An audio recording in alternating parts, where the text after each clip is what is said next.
વાત કરીએ તો રાજ્યમાં કડકડતી ઠંડી માટે તૈયાર રહેજો। કાલથી ઠંડીનું વધુ એક રાઉન્ડ શરૂ થઈ રહ્યો છે।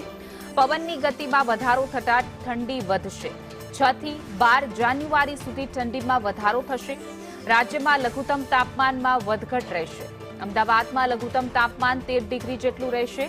ગાંધીનગર સહિતના શહેરમાં તાપમાન 13 ડિગ્રી જેટલું રહેશે। રાજ્યમાં 15 થી 20 કિલોમીટર પ્રતિ કલાકની ઝડપે પવન ફૂંકાવાની પણ શક્યતા છે। તો રાજ્યમાં કડકડતી ઠંડી સહન કરવા માટે હવે તૈયાર રહેવું પડશે। આવતીકાલથી ઠંડીનું જોર વધશે। વધુ એક રાઉન્ડની શરૂઆત આવતીકાલથી થશે। રાજ્યના હવામાન વિભાગ અનુસાર 6 જાન્યુઆરીથી 12 જાન્યુઆરી સુધી લઘુત્તમ તાપમાન વધઘટ રહેશે।